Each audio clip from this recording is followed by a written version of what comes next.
Good evening and welcome to the April 14, 2026 Spackenkill Union Free School District regular meeting of the Board of Education. I'd like to ask that we please rise and join me in the pledge. I pledge allegiance to the flag of the United States of America and to the republic for which it stands, one nation, under God, indivisible, with liberty and justice for all. All right, up first we have New York State Senator Rob Rolison here for our basketball championship recognition. If you could give Stacy like 3 minutes, she left her phone in the car because we gotta memorialize this great moment. So if you have someone else wants to go, or she's gonna be back here in like 2 seconds. Is that okay? Yeah, All absolutely. right, good. So anyway, so give me the opportunity just to say a few things. I don't know if you noticed, but I'm wearing my Spackenkill alum pin tonight, which I'm very proud to have as a graduate of this great school district in 1976. So I am getting ready to celebrate my 50th anniversary of being a high school graduate, which was kind of a big deal for me because I wasn't really sure I was going to be graduating on time. Legitimately, I didn't think I was, and I did. Also, too, besides being, of course, a proud Spartan, when I went to all schools in the district. So I went to kindergarten first, second and third at Nassau, and then we moved, and I went to Martha Lawrence, fourth and fifth. There wasn't a sixth grade, so you had to go to Hagen. So I went to Hagen for 6, 7, 8 here, and then the first class at 9, 10, 11, and 12 at the new high school. So the great thing about that is that I had the opportunity to have friends in the entire district by the time I got to high school, because I had gone to all the elementary schools that were there and there. Of course, Martha Lawrence has been a preschool for many, many years after that. So I was blessed. I was blessed to be, a Spartan. I was not a basketball player. I was track and cross country and mediocre with both, but I did it. Many of my good friends, the late Terry Brown was a standout basketball player in 75, in 76, and we would go to the games. That's back when Spackenkill was in the Bi-Valley League, and we would compete and actually did win every once in a while. Got up into the top tier soccer team under then Coach DiLorenzo was a powerhouse, and actually cross country was pretty good too. I was not good in cross country, but there were really good runners in cross country. And when I saw the run that you made, I wanted to make sure to be able to stop in tonight and to say thank you, proud of you, and have some certificates to give you tonight from our Senate office on the occasion of being the Section 9 Class A champs, and that was a big win. I remember reading about it in the Poughkeepsie Journal against Red Hook. That was like a really big accomplishment, fellas. So really, thank you for that on behalf of me as a Spackenkill boy and someone who worked here in the town of Poughkeepsie for 26 years at COP. Did a lot in the school district, of course, and it's always good to be back here in this middle school, former junior high school. I have some congratulatory notes to the athletic director, Marco Lanzoni. Marco is here, he's not, so we'll put this here. Assistant head coach Matt Hoyt, if he is here. Matt, please, for you, on behalf of the office. Thank you so much. You're welcome so much. Assistant coach Kenny Herrera. Okay, I'll leave this up here for Kenny. Assistant coach Josh Riley. Okay. Manager Seth McMahon. And manager Akil Wilkes. So these are here for the management team. These are Senate certificates from our office, and these also have a little congratulatory note. Also, Jamie Gabaga? Jamie here? Did I pronounce that right, Jamie? I did? What is it? No, I gotta get it right. What? It's bug. Bug book, Jimmy. Congratulations. Want to come up here and I'll hand it to you. Gotta grab a pick, right?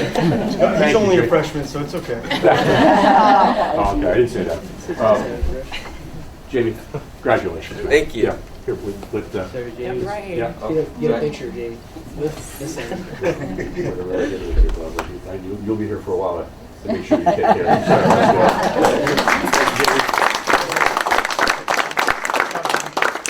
Jordan Smack? Jordan, not present? Okay.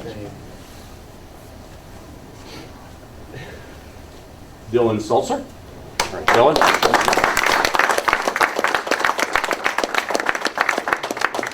Congratulations. Thank you. Thank you. Congratulations. Martin McQuaid.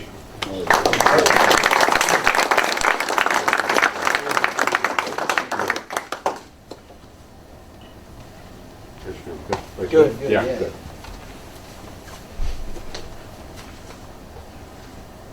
Seth Zondo?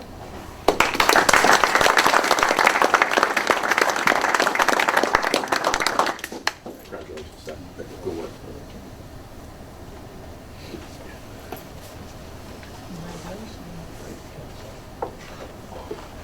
Xavier Laura?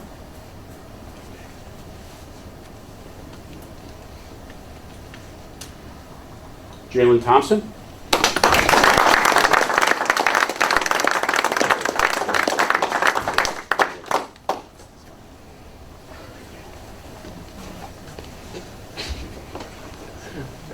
Patrick Pagano?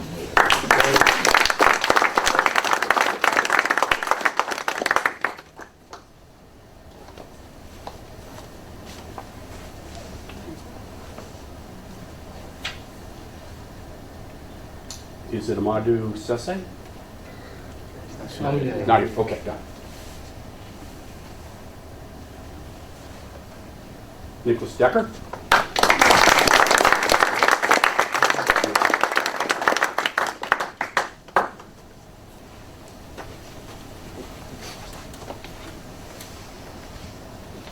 Jeremy Acevedo, excuse me? No, Jeremy? Okay.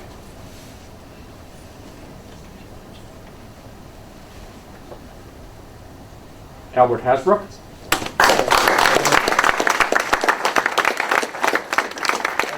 You're welcome, Albert. There you go.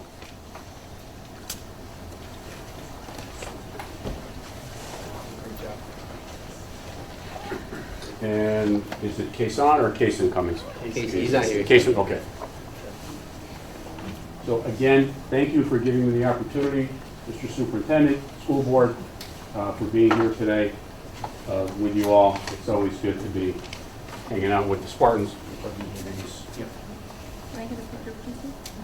And also, I'd be remiss if I didn't introduce Stacy McDonald, who is the Director of District Operations.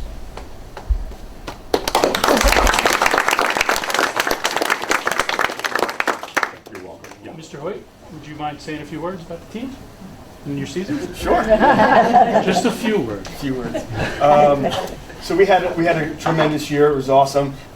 We have 8 of our 10 guys here tonight. We had a small roster this year, but we were so close. It was one of the most unselfish teams that I've had since I've been coaching here at Spack&Kill. These guys were just tremendous to be around every day. They made it real enjoyable. I've had a bunch of those guys for like 3 and 4 years, but it was just tremendous. So we won our division, right, and then we won our league title, which was the first time since 2017, and we beat Red Hook, who, sorry, Mr. Lynch, but we beat, I knew that was coming. I had to say something. But we beat Red Hook up at Red Hook, which was just tremendous. It's not an easy place to play and win, and to win a league title on the road was just tremendous. There's 18 teams in the league, and for us to win that, it was really just an amazing year. But I have 8 here tonight that are just tremendous. The 10 guys that we had on the regular season were just a really, really special group. So it's just an honor to be their coach, which was amazing this year.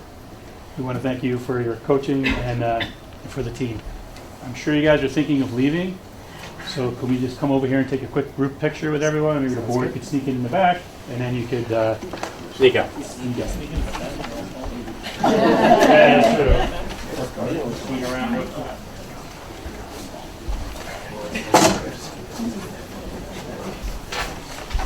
All guys in the back. You guys are freshmen? I'm going to stay next to Albie. I'm staying next to Albie. Not here in the front. There you go. Mr. Lynch, can you take a picture of that I'll be able to capture?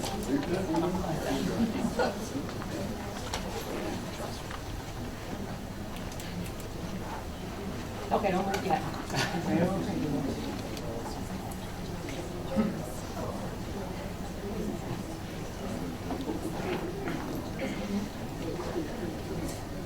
All right, thank you. You guys through this.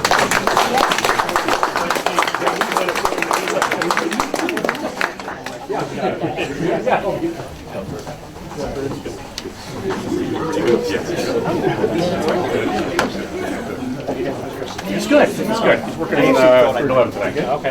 Knowing how much baseball field.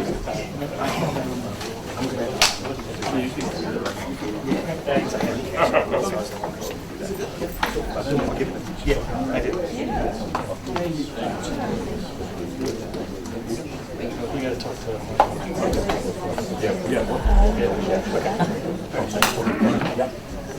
Thanks again, everybody, for letting me do that. Change seats if you want. There's a.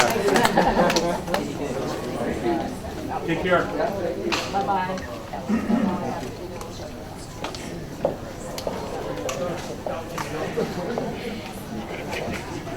All right. Sorry. Up next, we have 2.01, the superintendent's recommended budget for 2026-2027. Dr. Kendall.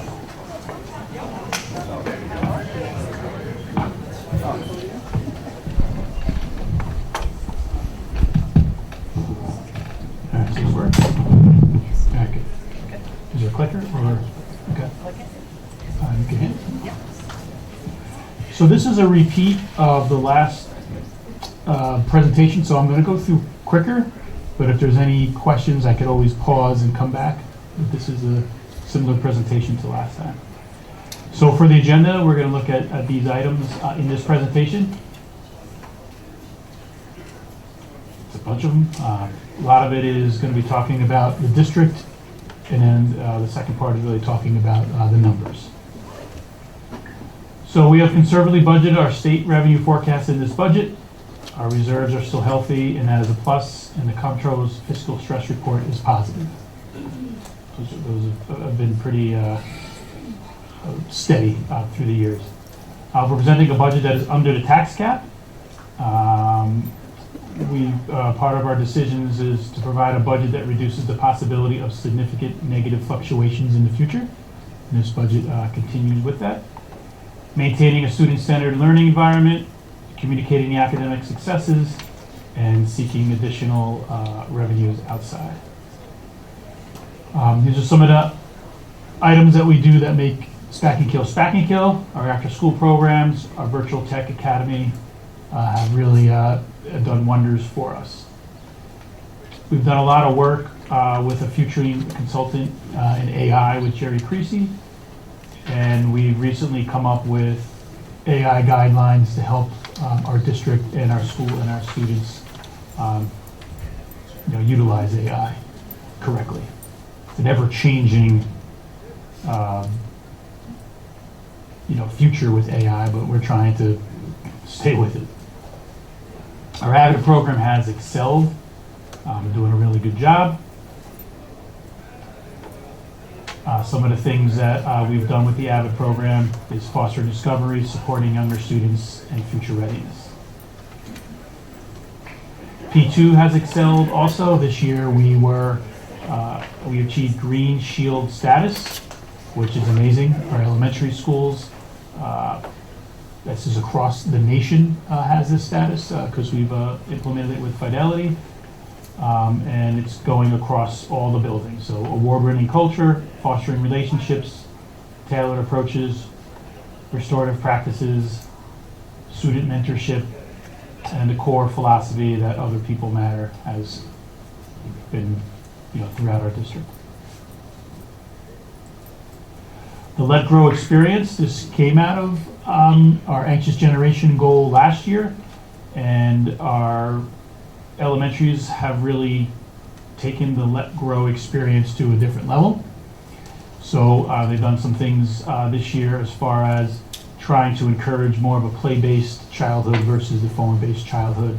And we actually were recognized as a Let Grow district, if you will, by the Let Grow company because of the way we've implemented it. That was pretty special too. We're a lighthouse district, which I think we're one of a handful, under 10 in the nation. Some of the other district successes are listed here. Niche ranked Spakane-Cale #1 school district in Dutchess County, best place to live and teach. Nationally, the district's in the top 4%. The high school's been recognized by U.S. News as the middle school and Hagen. Nassau was not because it does not, K2 schools do not qualify for them. The high school got an amazing award this year, the exemplary high-performing school, known as the Blue Ribbon Award, and that is the second time they've won that. The only high school in Dutchess County ever to win that, and now we won it twice. And our graduation rate was #1 in Dutchess County. Here's some others that are listed. I'll go through these a little bit more quickly. Utica National Safety Award, our excellence in sports. Some of our teams did very well, the basketball team being highlighted here tonight. Many of our students in high school have CPR AED certification. I was going to say, is Claire, are you one of them? All right. Odyssey to Mahania is going to Worlds, which is amazing. Our music has done well, math team has done well, and our bands took first place in music and parks. So getting down to some of the numbers, Spakane-Cale real estate is doing very well, probably the best in the area. We spoke to a local realtor, and there's her quote there, generally speaking, each house that goes on the market in Spakane-Cale ends up with multiple offers and a fierce competition. Overall, during the 10-year period reflected in the report, home price in Spakane-Cale consistently increased at a higher rate than the county. So that's just awesome to know. Our tuition program has been doing well. We are around the number 50, and you can see there what that is bringing in. So this is the proposed budget for next school year. We can take a look at that. So the proposed budget for $61 million. The tax levy is 34 plus million. Increased amount from last year's tax levy to this year's tax levy of $589,000. 1.75 increase on the tax levy. What goes into this? Salaries, which are collectively bargained and already in place, so we can take. We know how much we have to pay out on that. Our BOCES services, our transportation, special ed costs, health insurance, that's a big one. Debt service, and replacing a facilities vehicle this year. Additional instructional staff, we're adding a school psychologist this year. So each building could have one. We've been sharing, and this has been a plan to try to have each building have one. Adjustments to salaries to reflect increases in New York State minimum wage has been something we've had to do over the past year or two. Replacing older damaged facilities, classroom maintenance, typical stuff with that, instructional needs, textbook, software, and other technologies. Cybersecurity actually has been a big one. We are looking to purchase a new facilities truck this year. The key cost budget drivers, what counts for most of this budget are salaries, health insurance, the BOCES costs, retirement costs, debt service. So really 85% of our budget really is already kind of figured out without us doing much, because there's all of the they're not fixed costs, but they're costs that we don't control. Overall budget proposal is a three-part budget: administration, program, capital. And you see the program is the bulk of it, 76-77%. That's really the for the students and what's going on for the program of instructing.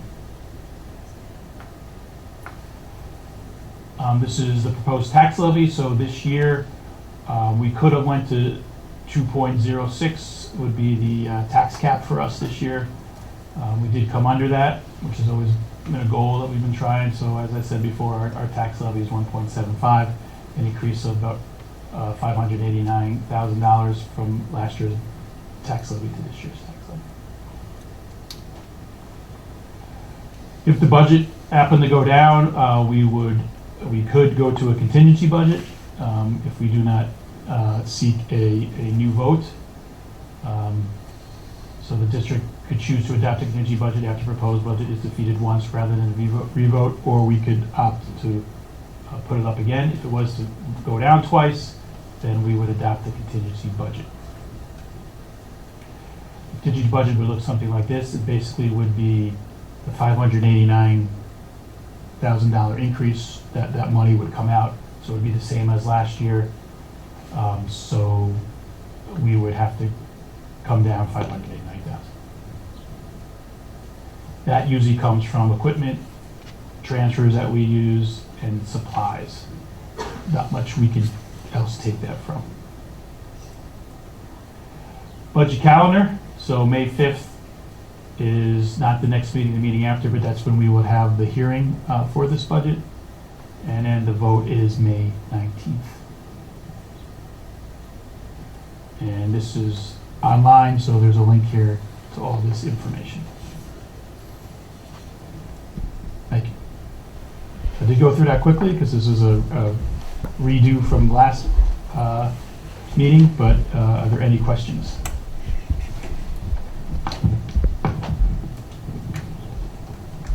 Any questions? And Val's ready too. I don't have any questions, but just a quick comment, reiterate what I think I mentioned last meeting 2 weeks ago. Thanks, debt of gratitude to the people who involved in putting together the budget, Val and her team and Paul and everyone involved. It's a lot of work. We understand that. It stretches over many, many months. So appreciate all the hard work that's gone into the budget. Continue to think it's a prudent budget. We're in a period of, again, rising inflation, it looks like, so I'm sure people are concerned about costs. And, the budgetary increase, 6.9%, 6.95% increase may catch some people's eyes, but nevertheless, I think that the budget is quite prudent. I mean, the year-to-year budget increases have been controlled, I think. The increase this year to 6.95% in the whole budget. The overall budget is only about a 1% increase from last year's. So I think that reflects the efforts to control the costs and keep things as manageable as possible. And I think it's also worth underscoring that the contingency budget is only 1% less than what the proposed budget is as well. So I think those things reflect the careful, conscientious work that's been done in preparing the budget. And I think we should be quite happy in our district that the tax levy increase is well under 2%. I know from attending meetings of other representatives from Dutchess County School Boards. I attend monthly Dutchess County School Board Association meetings, and there's been talk all through the year about the rising costs across the county. And I think, as far as I know, from information discussed at those meetings, our tax levy increase I think is the second lowest in the county. So I think that really reflects positively on the success of the district as a whole. There are a lot of factors that go into that, but certainly not the least of that is the efforts on the part of administration to control the costs and manage our district prudently while maintaining the level of services that we're also proud of.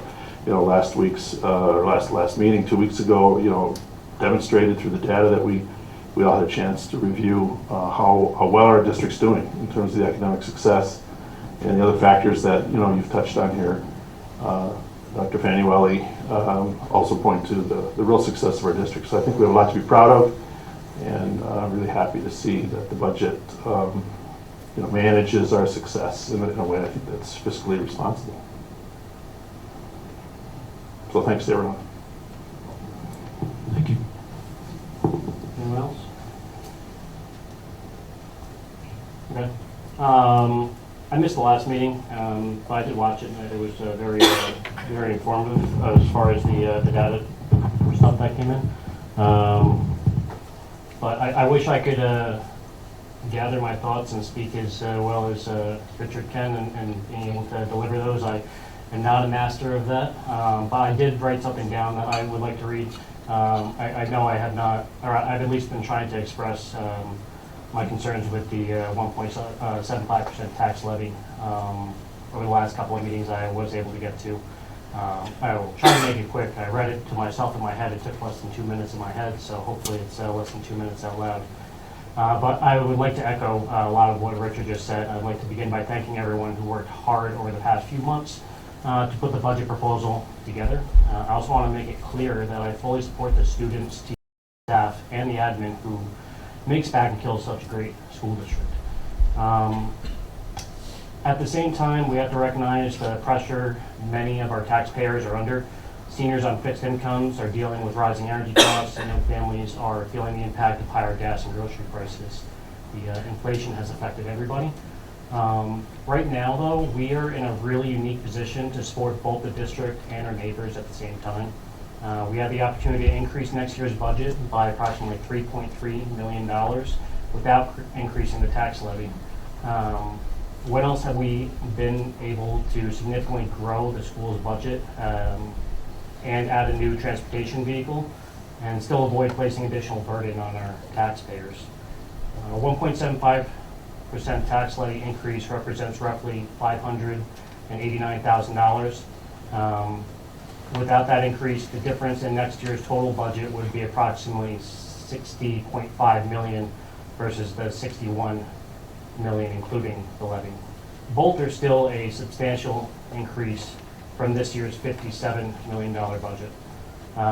Last year, the budget increased by $3.2 million and included a 1.75 tax levy increase. This year, even without raising the tax levy by 1.75, we could still achieve over a $3.3 million increase. That's a total of $6.5 million in growth over the last 2 years. I understand the goal of keeping the levy increase consistent, and I've supported that approach. But given the significant increase of $3.3 million already built into this year's budget, I don't believe the additional $589,000 tax levy increase is necessary, especially when considering financial pressures many of our taxpayers are currently facing, or the fact that we've been able to add a couple $1 million into our reserve funds at the end of each year. I support our school and everything that we do, but we have a responsibility to our taxpayers as well. This is one of those rare years that I feel where we can support both of them at the same time. For that reason, I would propose we consider approving the superintendent's proposed budget minus the 1.75% tax levy. And doing so would still allow us for an over $3.3 million increase in next year's budget and the purchase of a new vehicle without increasing the burden to our taxes, both supporting our district and our neighbors.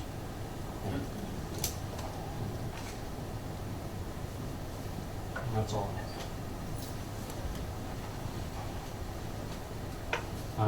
Is there any further comment on the budget presentation, 2.01?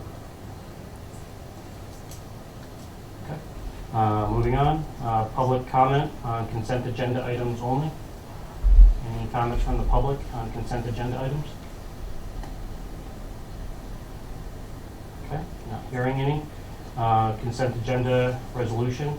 Are there any items to be discussed further or any board member wants to pull? I'd like to pull 4.02, 4.03, and 4.04 for further discussion. Okay. Is there any other agenda items board members want to pull? Okay. Is there a motion for the consent agenda minus 4.02, 4.03, 4.04?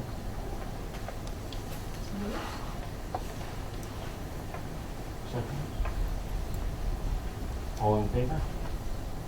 Aye. 4-0. Okay, 4.02, further discussion?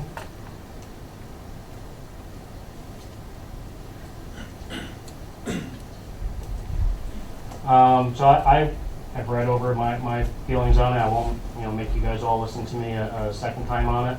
I would like us to pass the budget with a $3.3 million increase, minus the 589 tax levy. That's what I would like us to consider, but I wouldn't vote for something here that, yes, is something that I wouldn't vote for voting. I would agree with that.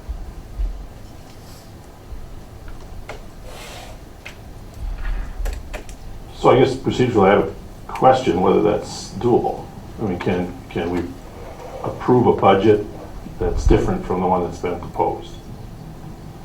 I mean, I was gonna jump in here in a second, but we would have to totally look at, or we can't just take that money out and say approve that. We would have to totally Right. look at where that would be and what that would. That would be my Yeah, assumption. There'd be a lot of changes to that. We probably would lose the position we're looking to get. We probably wouldn't get the vehicle, I would imagine. We'd really have to analyze it from that Mhm. aspect. Part of the reason we have the presentation a couple weeks ago is to try to learn this stuff as soon as we can, but we still have time because we don't have the hearing yet, but do we have to adopt the budget today? There's a timeline to adopt the budget, and I believe you gotta submit the property tax report Yeah. 25 days before the vote, so let me just quickly look at my calendar, just like. Yeah, we'd have to look at that. I would not think we'd be in a good position to adopt something with less money today without us going through and figuring out where that would be. Val, you want to comment at all? Absolutely. The $589 that would be in the contingency budget would eliminate all equipment. So there would be no transportation, there would be no vehicle for our facilities, and it would be no equipment costs for any of the buildings, for any instructional needs or anything else, if we're doing it that way. Other than that, I would have to go, again, line by line and figure out an equitable way to reduce the budget for each of the buildings, for facilities, for the district, for special ed and everything else. So that's not something I can do off the top of my head. I have to look and see what would be the most efficient and effective way to reduce it across the board. And Val, I know you're not prepared, but most of the increase that we saw was from the new position, the vehicle, and really just costs of those, the 85% of the drivers. You want to speak to that a little bit? Like, what was left to for us to decide? Is equipment, is materials and supplies. The salaries are what they are, the benefits are what they are. The retirement is dictated by the state, that service is what it is. BOCES, we would have, if we wanted to cut back on BOCES services, a lot of which is special ed, a lot of which is CTI, a lot of which is our technology costs. So that would be us unsubscribing to services that we have historically used. Is there any way to get a further breakdown as opposed to just like equipment and supplies so that it's broken down a little bit further so that we know exactly what it is? There's a supply line for each building. There's for like the high school, each of the major academic areas have a supply line, art, music, technology, MTS. Most of the elementary schools have a supply line just for general supplies for their building in general. So it's mostly educational related supplies. Also, there's a supplies for our guidance counselors, there's supplies for special ed, there's maintenance supplies, there's district office supplies. And that's So- all just lumped into that one Well, supply line? the budget is broken down by building, so Hagan has a whole lot of codes for their supplies and their equipment, same thing for each of the buildings. I mean, I would feel a lot more supportive of it knowing what some of those numbers were versus the generalness of it. At least I feel more justified in approving it. if I knew a little bit more about how we're coming up with an exact of a 1.75 that's needed versus a 1.7 or a 1.5 or a 1 point. So how we're coming to that exact number, on top of us already getting in 3.3 million, asking for another 500 on top of that from our taxpayers. For me to be comfortable with it, it's fine if the board votes and if it passes, I would totally support that. But I would be in support of it as well. If I knew a little bit more about the numbers. But the specific tax levy, that number is kind of almost backed into once I have a general number of what the expenses are, which is the budget. I look at the estimate for state aid of what the governor's proposed budget is. I take a look at the revenue that the district can generate internally, and most of that is just really interest and the tuition costs, and whatever's left comes into the levy.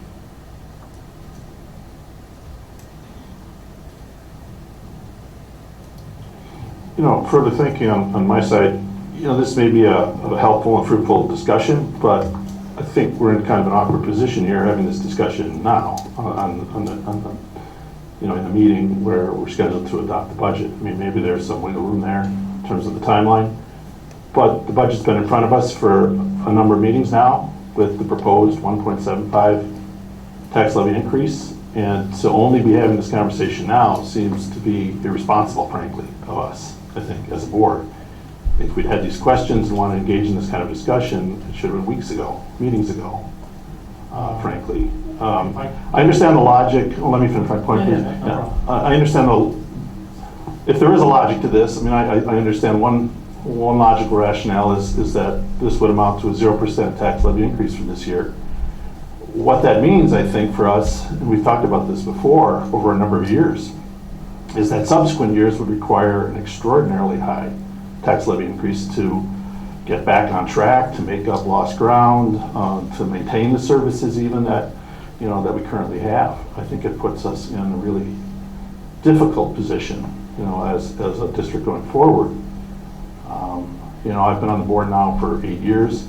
I remember conversations, you know, back when Tom Keith was president, and discussions about the dangers of a donut budget, you know, 0% tax levy increase. Yeah, we discussed those, you know, at times then. And I think it's only grown more clear over time how dangerous that would be for us as a district. I mean, we'd have to be in front of the voters asking for, I think, a significantly larger tax increase in the future, tax levy increase in the future, if we were to contemplate something like this. So I'm concerned in that respect. I mean, we're not concerned just about this year. I understand your point, Jeff, about the timing. While it may look fortuitous, you know, we've got to think about the future as well. And I have been confident that the districts have been doing that in trying to maintain a steady, manageable increase in the tax levy over the last several years. So I have significant reservations about, you know, about the prospect of what we're talking about now. I agree with you, Richard. I did bring this up at each one of the meetings that I attended. I did not make it to the last one, but I'm sorry. I did voice my opinion on this for each one of the meetings that we had. I'm not comfortable personally voting on something, voting yes in public here to something that I would vote no for privately in a box. So I would, you know, again, if it passes, I will support it, but I'm not going to support something here and not later on. Additionally, I had requested the numbers on March 20th. I had requested the line-by-line numbers, and I did not get them until everybody else got them last night or the night before.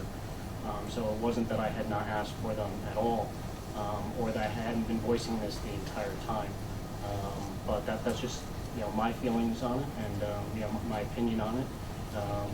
You know, with the $3.3 million increase, I think that's a very good and substantial increase for the year, even without the tax levy. And I'm not at like a hard zero that has to be a zero. I just would be interested to see what these numbers are to justify the 1.75 exactly versus a 1.1 or a 1.2 or 0.9, whatever it might be. And I just haven't felt that I got those numbers, so that's why I'm saying what I'm saying. Well, getting numbers is one thing, but us having an opportunity to discuss the implications of that, I think, is another matter. And we haven't had the opportunity to do that. We have not taken the opportunity to do that. We have not requested the opportunity to do that. I did. I requested the numbers on the 20th. You expressed reservations, Jeff, I believe, if memory serves, reservations about the increase. And I think those were logical questions and logical concerns.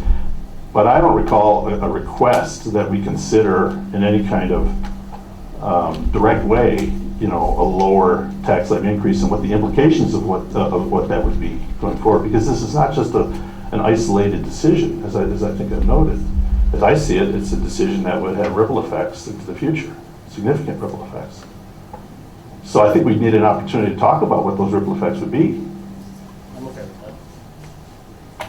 But we're at a point now, and the reason I feel this is awkward, we're at a point now where we're up against a schedule, a timeline that's going to make discussion of this, any prudent, responsible discussion of this, very, very difficult. That's the awkwardness I'm talking about. If the feeling was so strong that we really needed to consider a lower tax levy increase, I think we should have been having this conversation meetings ago, rather than today. And I don't recall a request that we do that. Yes, there may have been a request for more information. We've got more information. It's been presented to us now a number of times. But I don't recall a request that we discuss this in terms of the implications and take a serious hard look at what some of the different scenarios might be.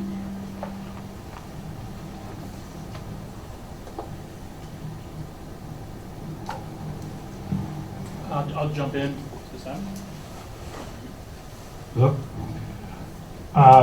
some of these concerns and learnings, I think, are fair to want to know.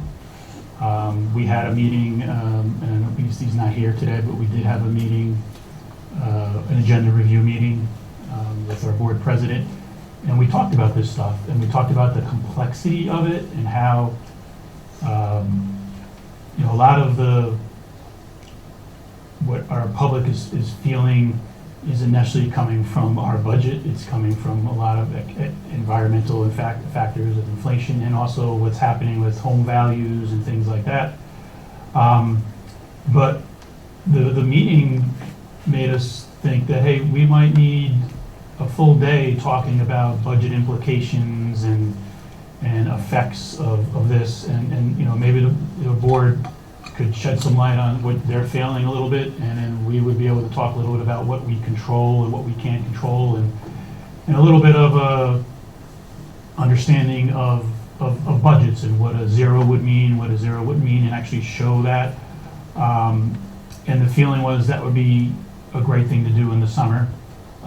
That we thought at that point the budget, was fair for this year, but as I have said in the past, I think things are going to be coming in the years in the future with budgets. COVID money has ended and things like that has happened, and we're seeing in our county, I think, and I thank Val this profusely, we have just been in a better fiscal shape than maybe others, because I know that there's a couple districts in our county that have to go over their cap this year. They have to ask the voters for a supermajority vote. And there's most others are either at their cap or close to it. I do know that we are from what I can tell, I think you said it too, I think we are the second lowest. Most people are in the 3s, 4s as far as I tax think levy. the average is well over 3. Yeah. Closer to 4. I know one district is a 6.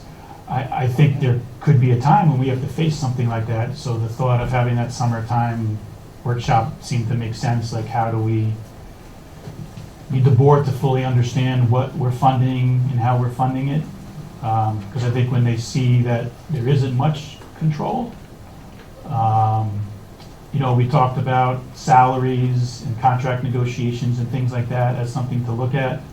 But we also had just, the board had just, when we talked about that we needed to increase some salaries in order to get the minimum wage and things like that. So a lot of these items we've been aware of. I think it's just a reality that we're all facing, not in the county and the state.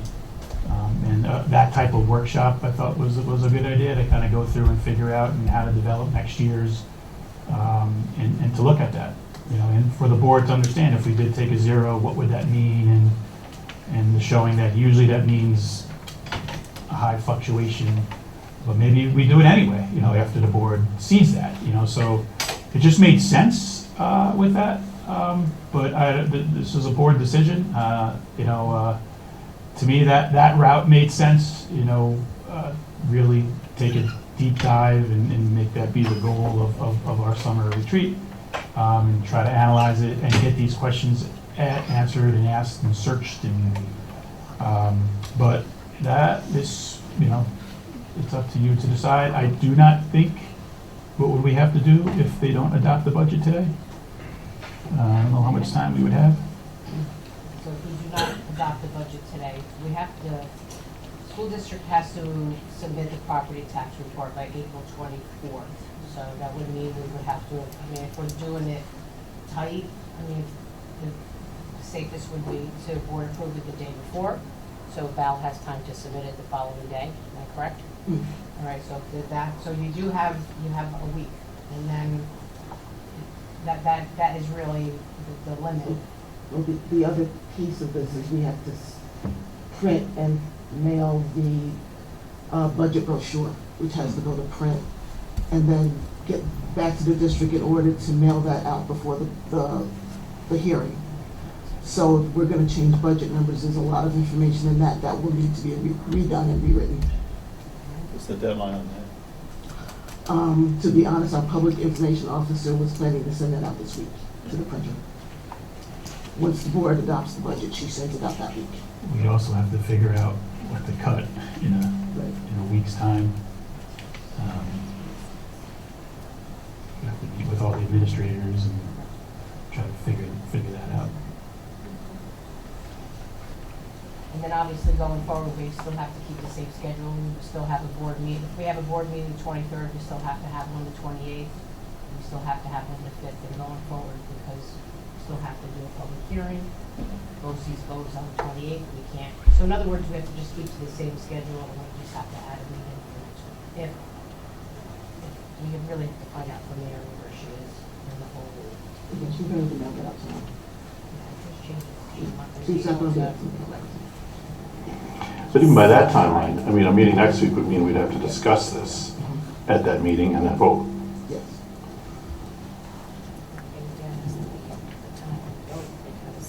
I agree with Richard. So Jordan's probably agreeing with Jeff. So that will be the deciding vote. And he's not here. Well, let's continue to have that conversation. Did what I say make sense, or would we not rather do that? I think it would be very difficult for us to even be ready in a week. We could. We'd have to cancel meetings. We probably wouldn't be able to have a couple of our scheduled meetings this week that even the board's involved with, because this would be.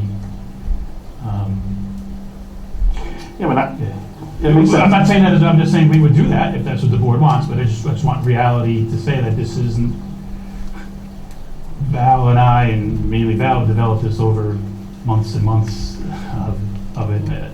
It would be hard, but we if that's what the board wants us to do, we could do it. We'd add a meeting next week, maybe two, one to discuss it, and then one to vote. But I don't want to put words into the board's mouth. I mean, if we were to lower the tax levy by a little bit, With a little bit. I don't know, I'm just trying to say, give the And board that's what a I'm sense, for. if it went down to 1.25, what's the price difference, or what would people be looking at the difference of?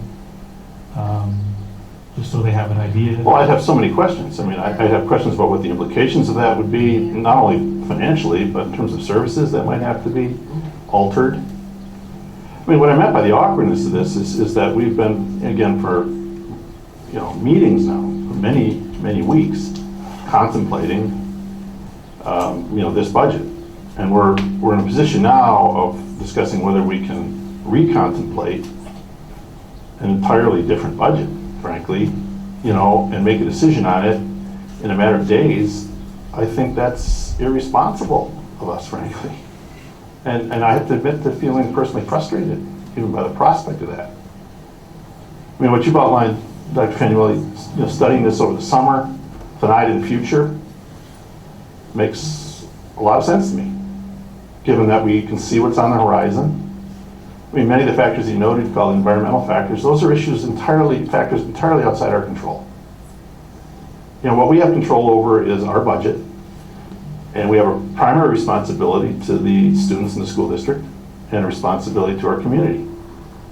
But for us to be making decisions about trying to slash our budget because gas prices are rising or something, I think just seems completely ludicrous, frankly, to me. I mean, I understand people are under pressure, but, we have a job to do. We're not politicians, with the ability to influence, all those other factors, potentially.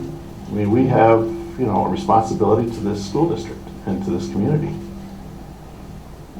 And I just think there's so many things that would go into it. What would the financial implications for the future be? If we cut it down to, say, 125 or 15 or something this year, what would the implications be for the next year? What logically might we be looking at, as a tax levy increase next year? What services would be affected this year? I mean, I just think there's so many questions. And it would be hard to say what the implications would be, because a lot of it depends on what the state aid, because that's the biggest number for us to start to budget. We don't even know what the state aid is for certain this year. Correct. The budget is not. They just extended the deadline for that today. Yeah, right. That's difficult. And I'm not saying this for it, but I mean, something like this could mean cuts in program and or personnel. We would just have to analyze all that. I'm not saying maybe it wouldn't, but I mean, it could. So we would need that analysis. So I suggest the summertime, but I don't, that's what I'm suggesting, that's what I recommend, but the board can say something different. I think Jeff has expressed some concerns that are real to him and probably to others. And I think it probably deserves the analysis that we can give it, that I don't think we can give in a week, but we're at the, what the board votes on, we will attempt to do.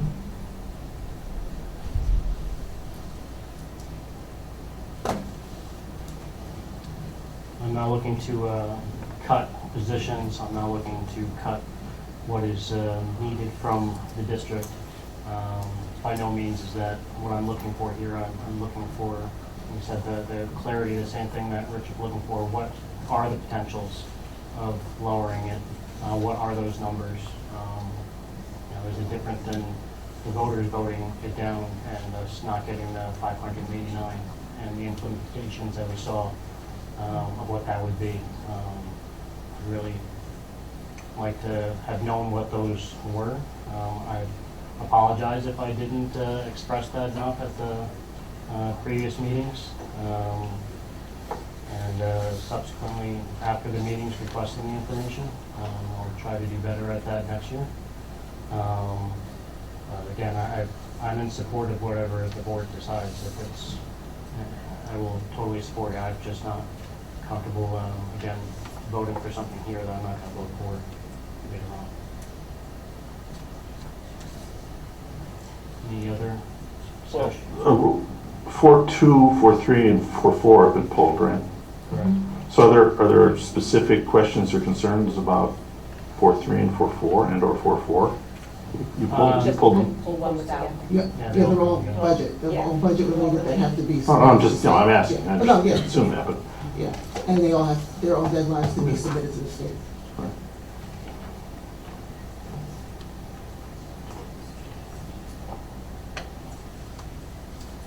So to put them all together, if there's no further discussion, is there a motion for 4.02, 4.03, and 4.04?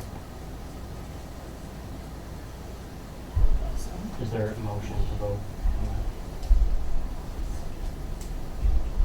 Just to be clear, so you're asking to vote for a budget adoption, for this budget adoption, that's what you said, but I want to make sure that you know. I'm just asking if there's a motion for these three items, whether or not to vote yea or nay for it, however you want to word Yeah, so we're asking to vote for the budget adoption as written, is what you're asking. I mean, that's what Yeah. the agenda is. I'm just making sure that. Oh, yeah, I mean, that's what the agenda is, so, yeah.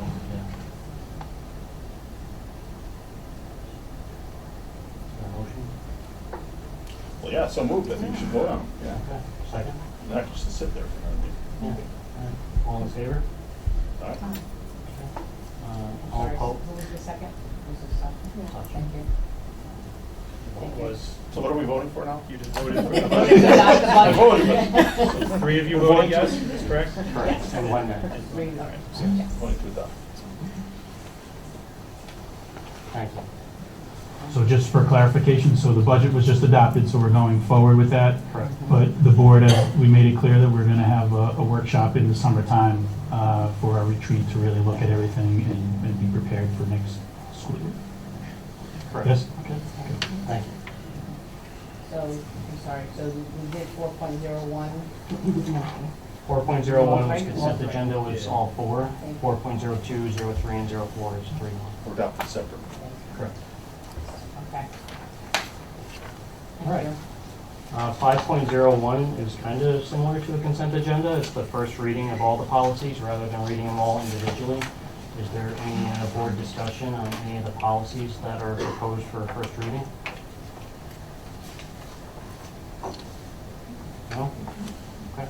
Do I have a motion for the first readings of the policies? Second? Anyone? Second. All in favor? Aye.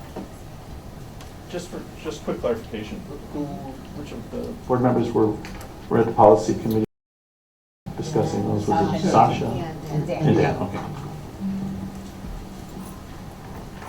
6.01, update from district principals. AI update, I'm sorry, is that AI? Yes, they're gonna, we had our AI update with me district-wide, but a lot of the buildings did their own little AI goals, so there's gonna briefly, I don't think it's too long, briefly talk about that, and then next week is obviously the goals presentation, which AI is part of, so it all should kind of meld together. Do we have a starting point? Who is that? Elementary? Elementary's first? yeah.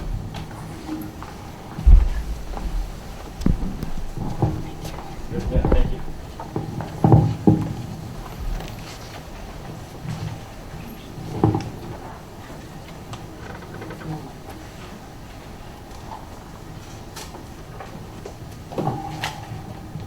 All right, so we'll start off with our elementary AI report, which really started over the summer at our admin retreat with Dr. Penueli. He always starts to, traditionally starts to speak about potential goals for the district, and at some point it became clear that AI was going to be a part of it.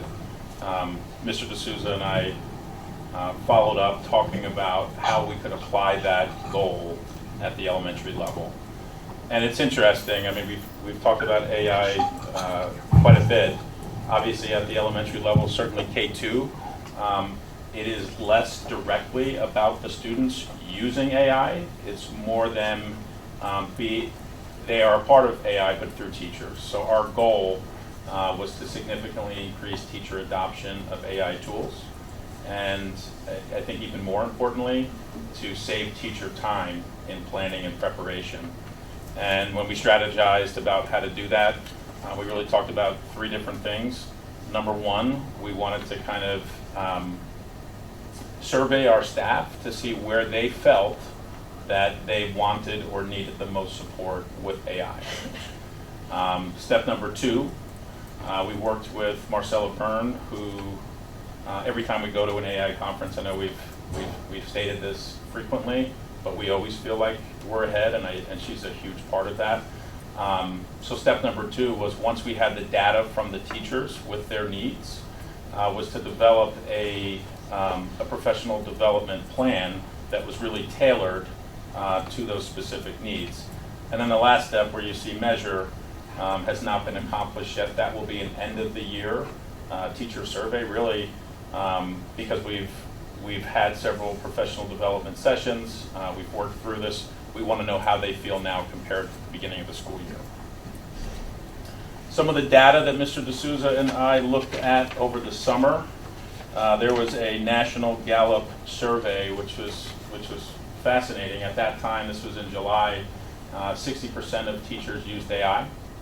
Of those 60%, they were saving 6 hours per week, which really jumped off of the screen for us in the article that we read.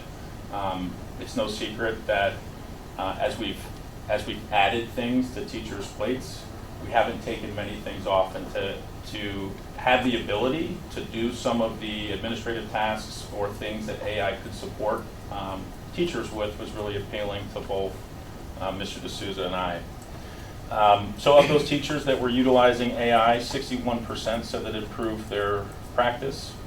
And then the last part was quite shocking. Out of those teachers that were utilizing AI, 68%, so this would have been based off of last year, had received no training on AI at all.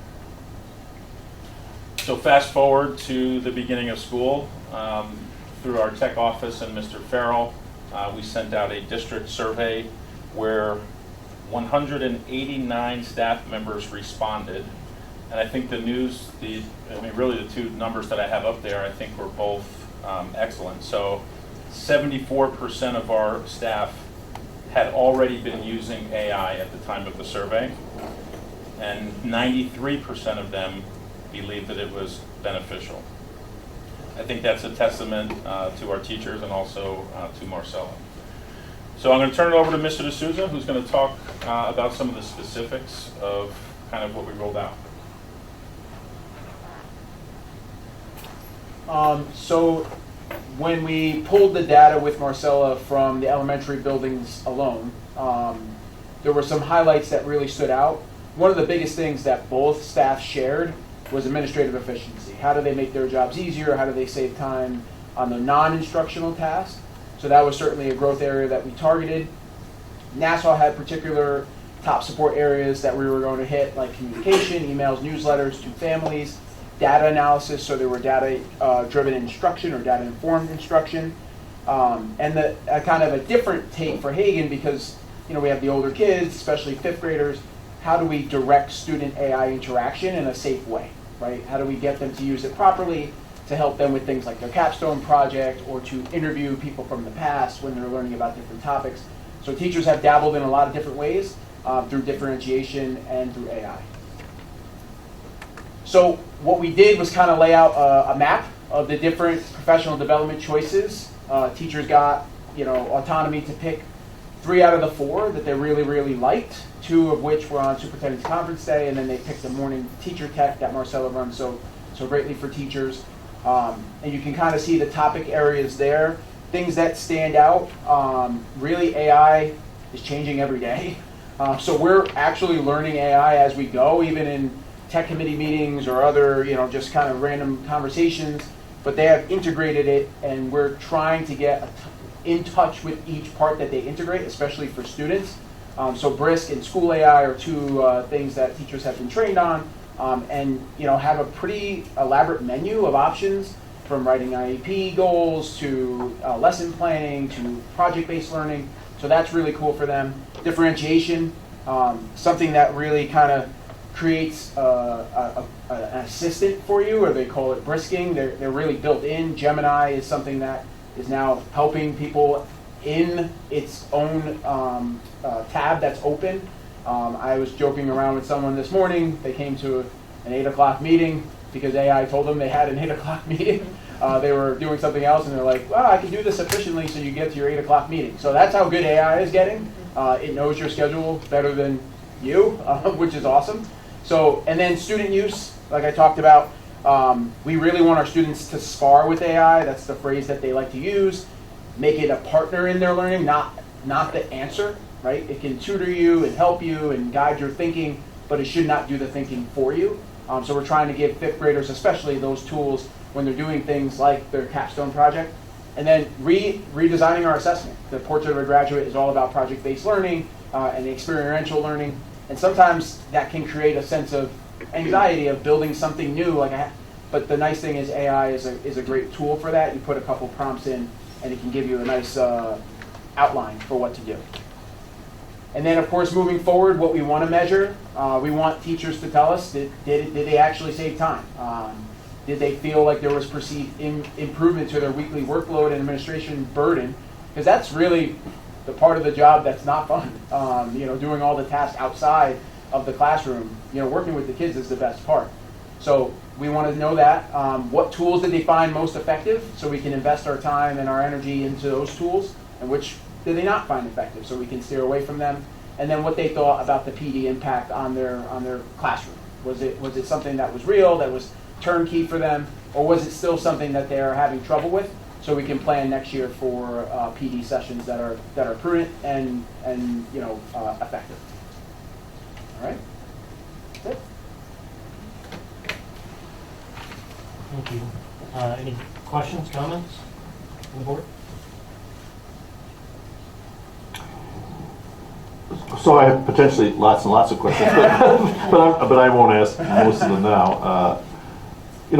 My own background in education, has made it clear for a number of years ago, in fact, that, it was not a matter of, will we or won't we, adopt or embrace AI, but how. And I think you've given us a nice outline of how you're approaching the how.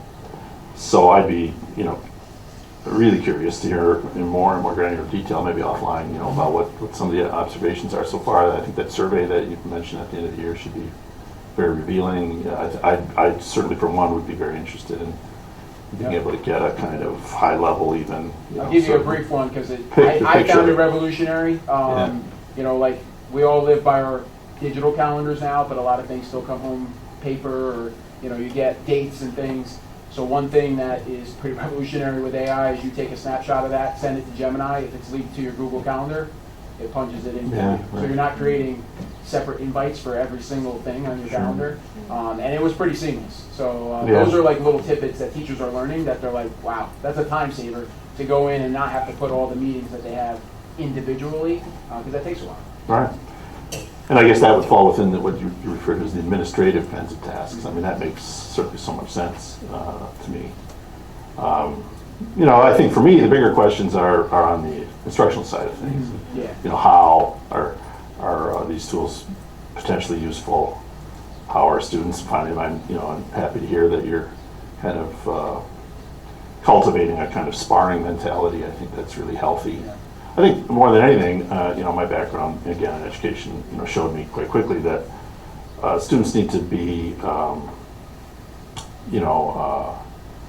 shown how to evaluate AI, critically, how to think about it critically, rather than just adopting it as a tool that is going to save them time or do things for them. I think that's sort of obvious at this point.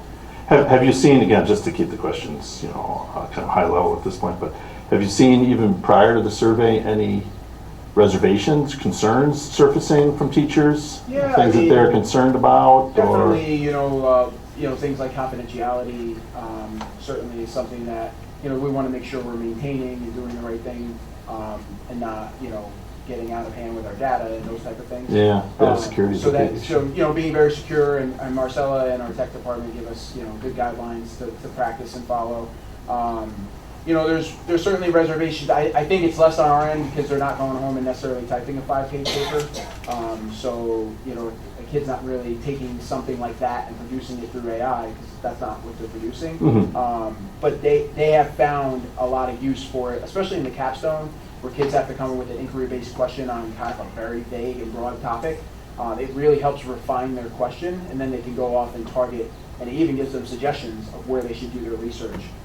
So it's a nice roadmap, I would say, rather than doing the capstone for them, because that's the anti. Yeah, I mean, that's an interactive kind of using the AI as a kind of interlocutor, kind of going back and forth with it, I think is the way in which it can be particularly useful. I mean, I think we all know that these tools, the chat tools in particular, the large language models, they're built to serve people and to please people. So, it'll suggest the next thing that it could do for you, and then the next thing, and then the next thing. And I think one of the dangers that I saw very quickly is that, within a very short time, you could be at a point where it's doing more work for you than you ever intended, and you continually be amazed at, what it's able to do at the next step. But you end up very far away from your original goals, perhaps. And so it can, I mean, that's this sort of just a kind of broad level concern that I've had for quite some time is that while it appears to be very good at these tools are very good at helping you do what you want to do, they can lead you down paths that may be different from what you originally intended. Yeah, no, we're very cognizant of the fact that we don't want it to replace the creativity and the idea generation and those type of things need to stay authentic to the student. But if we can help, it's kind of like a hurdle help to kick them in the right direction. It's a nice tool to have. Yeah. So. Good. Look forward to being able to learn more. Yeah, Thanks. absolutely. Thank you. Nice, appreciate it. 7.01, recognition of newly tenured teachers and teaching assistants. Yeah, there's just two more. Oh, I'm sorry. Yeah, it's a.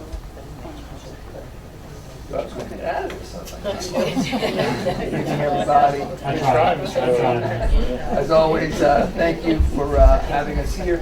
And first, I want to start off by saying that we were involved. Susan and I and Marcella Byrne and teachers from all 4 schools were involved in AI Circle PD over in Ulster County BOCES. And during that time, it's been, I think we've had 3 meetings, and so we were able to share ideas and see where other districts are, what they look like. And I got to say that we were in a really good place. A lot of districts haven't been discussing AI at all, really, and we appeared to be very much ahead of the curve. And we were a district that people were looking at to speak to see our ideas. And so that was, gratifying. We also, like both elementary school principals mentioned, it is such an evolving field that probably things that we were saying, in like November are kind of getting outdated by March. I mean, it's amazing how fast these things happen. But one of the things that came out of that was, we agreed to have a kind of a purpose and a project, and from that was part of the information that became the district guidelines that Mr. Farrell was involved with, which has the board seen the district guidelines yet? I'm not sure. Board's already seen it? They've been released, but probably not for next board meeting. Gotcha. So the district guidelines. So they were really. I think they're really excellent. And compared to the elementary schools, I'd say Todd is going at a little slower pace. Because part of it was we wanted to wait and see those guidelines. That being said, at the middle school this year, in terms of supporting the program, we had Marcella Byrne. She led the faculty twice in professional development during faculty meetings on different tools, Notebook LM and Gemini. She also led, we have, as you're aware, we have the Positivity Project virtual Fridays. So twice in October, we had Marcella come in and she led instruction with students on the same things, which was really good. We know that the students are, they're especially middle school students. Some of them already kind of know about it and are familiar with it. But it was good to get some instruction from Marcella. In terms of looking at some of the work that that teachers have been doing,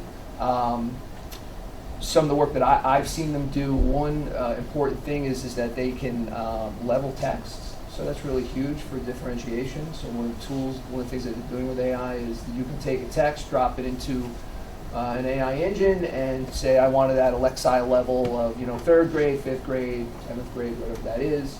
And then they can also generate questions from that. It's really nice they've been using it for enhancing images. For instance, you can take an image, say in social studies, and turn that image into something that's 3-dimensional and working, and they can visit it, and they can look through it, and they can look through it kind of like what virtual reality was a couple of years ago. It's great for question creation, and they've also been working on, enhancing docs and slides and other things through AI. Also, as was mentioned, Marcella Byrne she really has been the leader in terms of bringing AI to the staff. And she's been offering professional development throughout the year. Many of the teachers at Todd have been involved in professional development. And the plan looking forward is to begin to take, so the guidelines, have been just released, we've released to the staff. So, over, beginning, looking into next year, we're going to look at looking how to bring more of what the elementary schools are doing, which is sort of really interacting directly with AI in instruction. I forgot the term they use, duking it out, what do you call it? Sparring. They're sparring with AI. That's going to be something that, I don't think we're quite at that place yet. Some of that might be the development of the student and the wisdom of the middle school student. They already know a lot. But that's something that we'll be developing over time. But in terms of, say, some of the fears that come up from AI, right? There's a lot of fear of, that it's going to, students are going to use it in a way that is, that is not proper, that is going to stump their learning. And while, those things do come up, it's something that I think we're looking at. We know that, so the teachers are developing, and they have to keep developing learning tasks that are going to either be clearly AI, use AI, don't use AI, what type of AI, to what extent you want to use it. And all those things are going to be developed over time. But considering where we were at 2 or 3 years ago when we had when our friend first came to work with us, we were all pretty scared and worried about AI. And I'd say that we're in a different place, that we're in a working place with it. And we're hoping, and we'll continue to do that.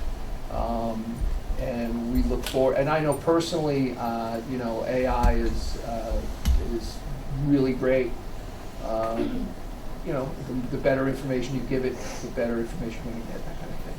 So that's where Todd is right now in the AI process. Any questions, comments? I'm in full support, especially for our teachers when it comes to anything they can do to save their time. I mean, I remember, I think it was Mrs. Burns' presentation to us like a summer or two ago, showing the answer development that you had spoken about, showing that you have 4 multiple choice answers, you can probably come up with 2 or 3 good ones, and then that 4th one's just a throwaway. And you spend so much time just coming up on 4 questions. And, help them with that. I mean, I see our teachers on the bleachers grading homework after school, or working at home all night, and so anything we can do to cut that back and give them more time back, I think that's a great tool for them to be using. Absolutely. Yeah, thank you. Thank you. Some more?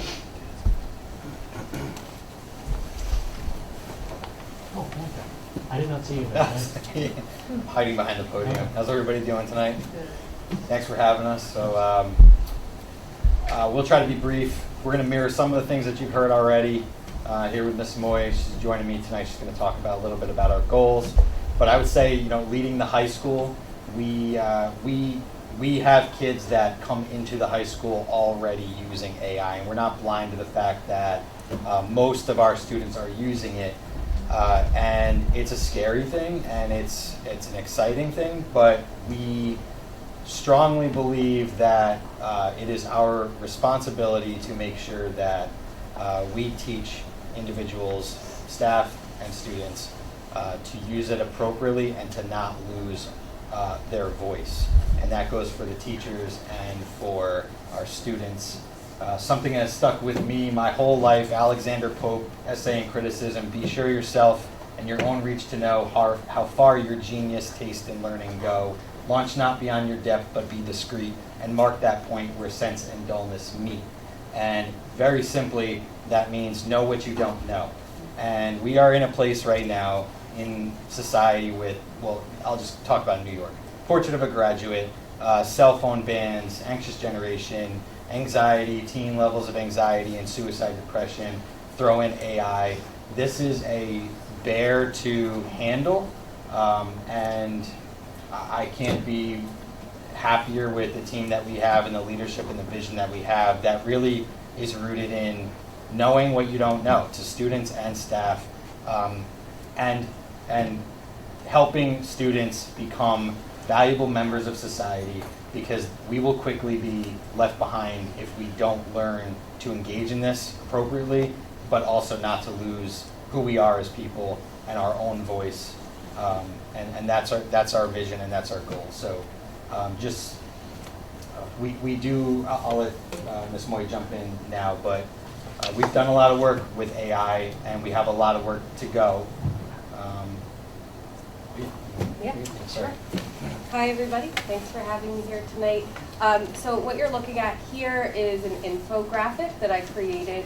I want to just backtrack for a minute to just start with where we started at the beginning of this year. So when I started in the summer, Mr. Lewis and I talked a lot about our vision for the year, and we created an AI goal together, which I would call it, in summary, a year of exploration of AI, and our teachers are really taking advantage of opportunities. Our goal was to integrate artificial intelligence tools into teaching and administrative practices to enhance student learning outcomes and operational efficiency.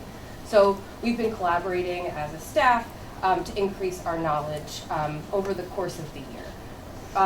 Recently, as part of our year-long goal, we rolled out a survey. It was brief, a few questions. This was the first question. So have you attended any trainings regarding AI this year? So 75.8% of the teachers that responded said yes, 21.2 said no, and 3 are still planning to this year at some point. And I'll speak more to specific things and offerings within the district that they've taken advantage of. But what I did was I took the data, the raw data from the survey, and I put it into Notebook LM and asked it to make an infographic, and that's what you're looking at here. The next slide, and I only have 2, so I won't take too much of your time, but this is another infographic. So what you're seeing here is the results of a longer question, response question. It was open-ended. It was, please tell us any surprises, successes, what have you seen, and how is this enhancing your community and your students' lives this year. So I put all of it into Notebook LM and said, please give me an infographic that breaks this up into categories and summarizes and highlights the commonalities that we're seeing as a staff. And this is what it gave. Now, what you're not seeing is all of the reading of the data, analyzing the conversations that we're having about these things as well that go into it. But I do want to just briefly highlight 3 examples from the survey that I thought were really important. So one of them, a teacher reported being able to help support students with disabilities using a variety of AI tools. So what they talked about was being able to help a student who has a lot of difficulty reading a complex text and having that tool help break down and synthesize the information to help them understand things like themes and make more sense of what they've read, which helps them then be more able to complete their work. They also expressed how AI helped them organize lesson planning ideas so that they were able to focus on delivering more engaging and meaningful instruction, which was a huge priority, and using resources such as Notebook LM to help create studying resources to prepare students for upcoming exams. So there are also things that are happening outside of the classroom, which you may or may not have seen so far this year that have been really great. So our clubs and offices are using AI to create posters to let people know of upcoming events or reminders such as yearbook deadlines. And this year, you may have seen Mrs. Bogdan's activity that she did where she requested that each staff member send a picture of themselves either alone with a family member and their favorite book. And she reached out saying that she wanted to explore more opportunities with AI and wasn't sure how to get started. And I had gone to a conference and I said, well, maybe you could try this. And she, on her own, she used Gemini for the first time. She created these really cool posters. Once that went up, other staff members wanted to be involved after that, and it ended up taking up the whole upstairs hallway, and the kids and the staff really enjoyed it. And so that was really great. And then Marcella, again, everybody said she's done such a wonderful job. I spoke with her. She gave me some data. 20 teachers participated in a variety of AI trainings over the last 3 years, most of which are continuing to do that each year since. So we have a lot of participation with that. We did ask about concerns and worries and fears or hesitations about AI. And what I will say is that the overwhelming thing that came out of it is that nobody wants this to replace instruction and learning and take the place of something that everybody stands for, providing enriching instruction. And so moving forward, at the end of the year, we're going to send out another survey to kind of say, okay, this is what we've done this year, kind of like a needs-based survey. What do you need for next year? How can we collaborate to support each other? What do we want to see, and what direction do we want this to be going in next? So, did I miss anything? No, the only last thing I would say is if you walk around the school, we've made a lot of changes in the last couple of years from our studies with Anxious Generation and everything we've done with cell phones. So you would see less computer usage in our classrooms, more organic writing and teacher-to-student interactions. But that doesn't mean that we are ignoring what the world looks like now. We're trying to find balance. We're working towards that. We make mistakes. We're not perfect. But those conversations are had constantly.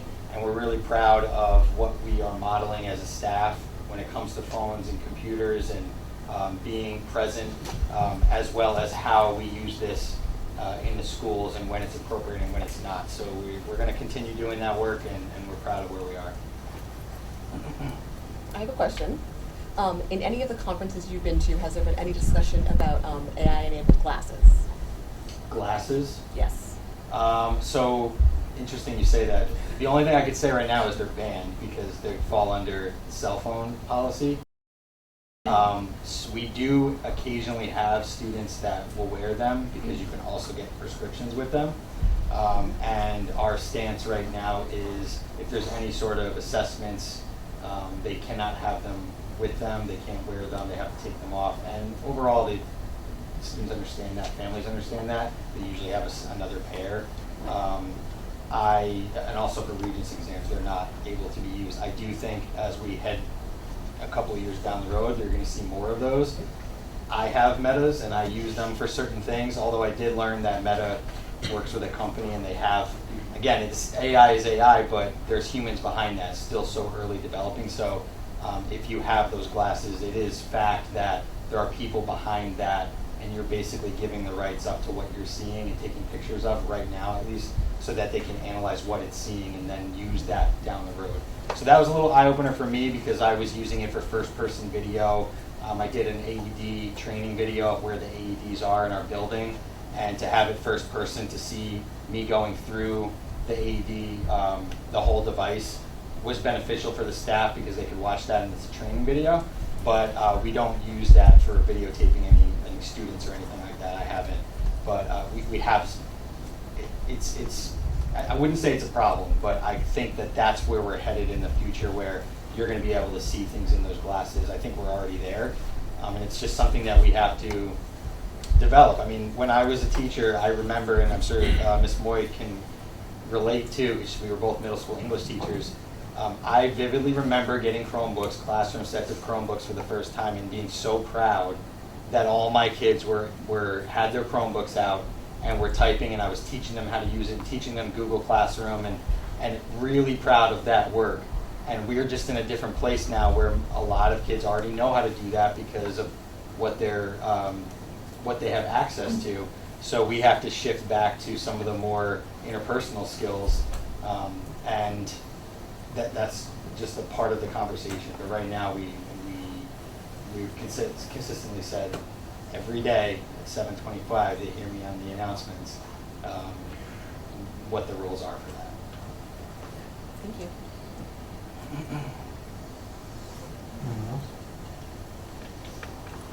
I really appreciated this presentation. This was really, really great. I mean, the district's approach to AI is amazing. The confidence that each of you have in discussing what you're doing at your schools and the district just makes me feel really good at the direction that we're going as far as AI as a district, especially knowing how big of an issue it could be in education. It seems like it's really going in the right direction. So thank you for the presentation on this, and thank you guys for coming up and speaking about it. Thank you very much.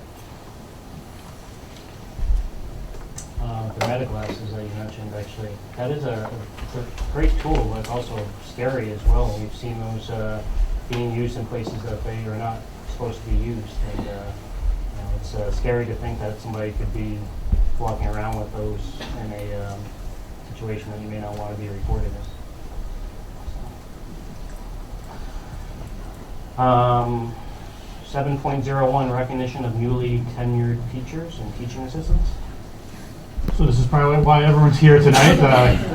Thank you for sticking throughout everything. Something that was pre-planned, so don't read into this, but I'm gonna have to excuse myself. That's why we changed the meeting to 6 p.m. I was hoping to be able to get through it all, but I have a personal appointment I have to get to. But I know you're gonna be well taken care of. The principals are gonna speak, and I know they're gonna do a nice job. Make sure Mr. D'Souza doesn't go too long. But prior to me leaving, I got to meet with everyone who's receiving tenure here in my office, and it just was awesome. I'm so proud of the people we hired and the people that they've become.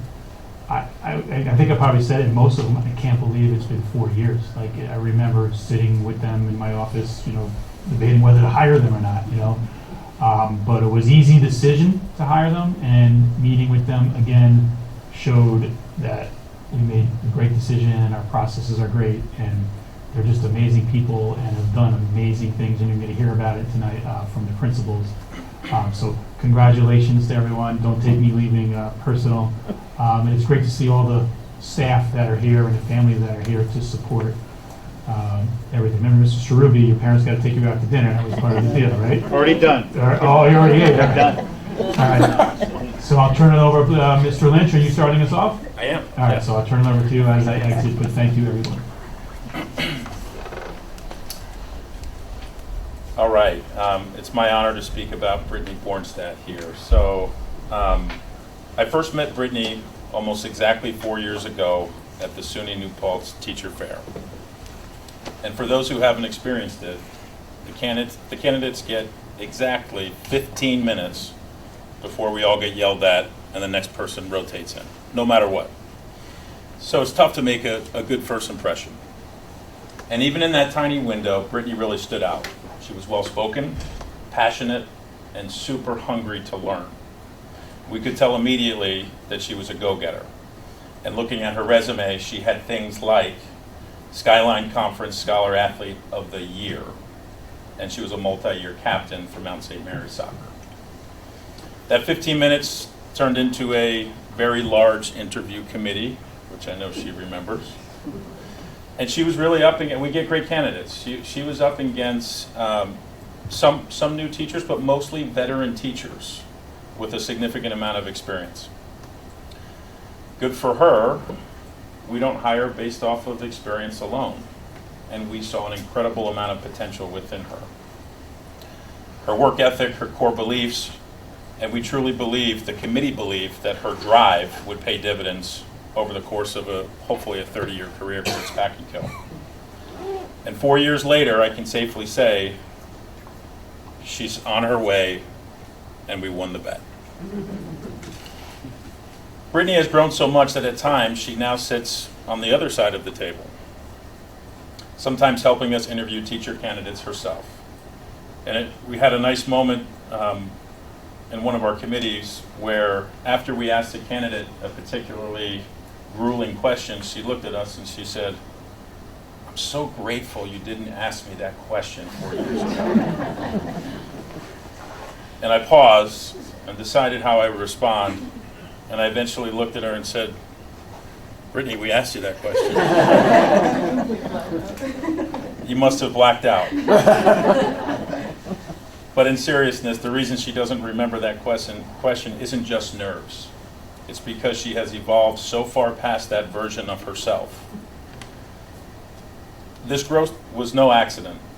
And in speaking to her mentor, Caroline Niffen, who was here, who remembers Brittany 4 years ago, a new teacher fresh out of college, spending long summer days prepping her classroom and soaking up every piece of information like a sponge. From mastering the curriculum to developing classroom management and fostering genuine, deep partnerships with parents, Brittany was obsessed with laying the absolute perfect foundation. And in what feels like a blink of an eye, that raw new teacher has truly blossomed. Today at Nassau, Brittany is the confident, knowledgeable, and well-loved educator we all see in the hallways every single day. And she is still as reflective as they come. I also reached out to the rest of the first grade team, which is also here, and they echoed this sentiment. They highlighted her grace under pressure, noting that she's the calm in the center of the storm. They spoke about her heart, how she deeply, deeply, and truly loves kids, and how she knows every student's favorite color and exactly what they need to feel safe enough to receive learning and actively participate. As one teammate put it, to see that initial hard work translate into such a profound success is truly, truly inspiring, and I couldn't be prouder to work with her. But perhaps the highest praise came from a colleague who said, as an educator themselves, they would be thrilled to have Brittany as their own child's teacher. Brittany, you're an outstanding educator, a selfless teammate, and a rare person that can challenge kids to a level where they're struggling, close to failure, and they're having fun while they're doing it. And that's almost impossible, in first grade especially. I have no doubt that you're making this world a better place, and we are incredibly lucky to have you at Nassau. Congratulations on your tenure, and cheers to an incredible career ahead.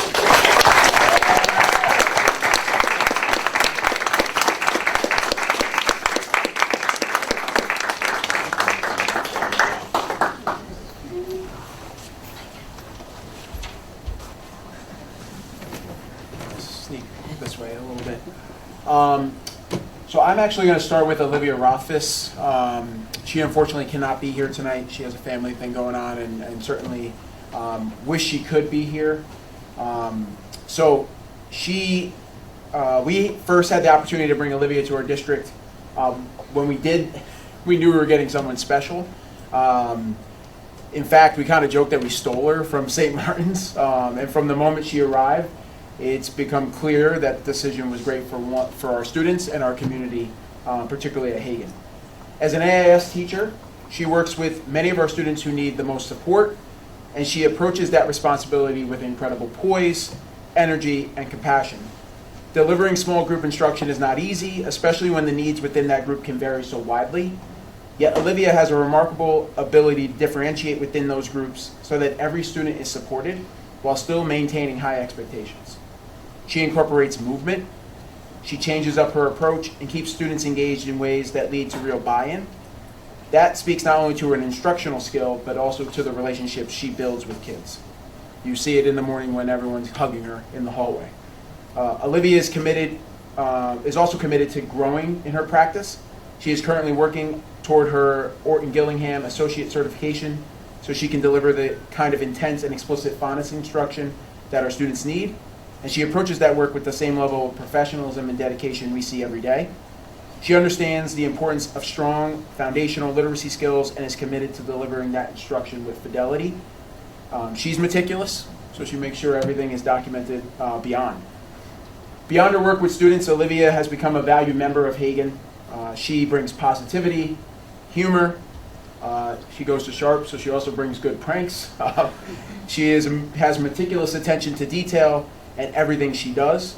And she's an excellent advocate for kids and someone who her colleagues trust and enjoy working with. When we were hiring an AIS teacher, it's kind of a unique spot, especially because, and there's a lot of classroom teachers here tonight, when your kids, because they're yours, leave your room, that's a hard thing to let go of, and you want to trust the person that they're going to. So her as a newbie into Hagen, it was almost seamless. In fact, that not only did they trust her, they wanted her to take their kids because she was so quality. I'd be remiss if I didn't mention that Olivia also fully embraces our community aspect at Hagen. She participates in all our school events, but you know, as a newbie coming in and hearing about our overnight trip to Sharp and staying over and cabins, she was like, "Yeah, I'm all about it." And she jumped right in and hasn't missed a beat. She's made every Sharp reservation trip, and she brings that same energy, smile, and enthusiasm to those students as well. She's also incredibly athletic, and super competitive. I didn't realize that. I'm fairly confident after playing football with her, she has the best spiral on the staff. So if we're ever to start a football team, she's the quarterback for sure. Ultimately, great educators combine skill, compassion, and deep commitment to students, and Olivia demonstrates that every single day. Our students are better supported, and our school community is stronger because of her. And in education, when you find someone who can build a relationship with students, deliver strong instruction, and collaborate with colleagues the way Olivia does, you hold on to them and you give them tenure.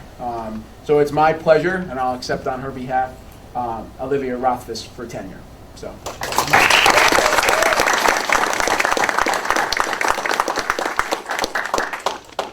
I'm touching it like it has a mic. So I also have the pleasure of, recommending Jackie Haddad for tenure. Jackie has served as a teaching assistant, and before that she even did a little stint as a monitor at Hagen. She has been in our third grade ICT room for 4 years alongside Mrs. Murin and Mrs. Crittenden. And during that time she has become an incredibly important part of that classroom and an incredibly important part of Hagen. One of Jackie's greatest strengths is her intuition, and TAs need good intuition. She has a natural ability to read a room and anticipate what's going to happen before it does, and before the teachers even ask her to. In a busy classroom environment, especially an ICT setting where the needs of students can vary greatly, that type of awareness and foresight is invaluable. Jackie is always thinking ahead, stepping in where needed, and helping the classroom run smoothly for both the teachers and the students. She's also incredibly compassionate with our students. Jackie is often the person students seek out when they're feeling overwhelmed, frustrated, or dysregulated. She has built a strong relationship with kids, and they trust her. At the same time, she brings what people often refer to as a warm demander approach. She is caring and supportive, but consistent and clear with expectations. Students know that Jackie is someone who will support them, but hold them accountable in a respectful and thoughtful way. Beyond her work with students, Jackie has become a valued member of our staff. She works closely with Mrs. Murin and Mrs. Crittenden there in the back to support instruction. They have basically become an inseparable trio. They are everywhere together. She is dependable, thoughtful in her approach, and always willing to do what's best for kids. This is a quote from Mrs. Murin. There are so many moments where she feels less like a teaching assistant and more like a partner, another teacher in the room who I completely trust. She brings calm when things feel overwhelming, and she brings heart into everything she does. And beyond all of that, she's someone who supported me, made me laugh, and been there in ways that go far beyond the classroom. That friendship means more to me than I can put into words. On a personal note for me, Jackie and I share something very, very important in common.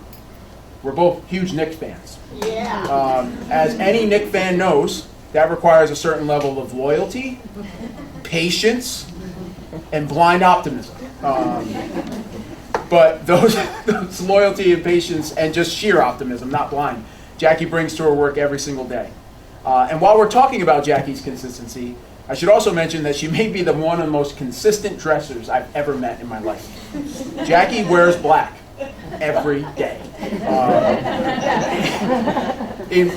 Yeah, tonight too. You can look back. In fact, when we designed our Hagen Positivity Project shirts, the black one quickly became her favorite.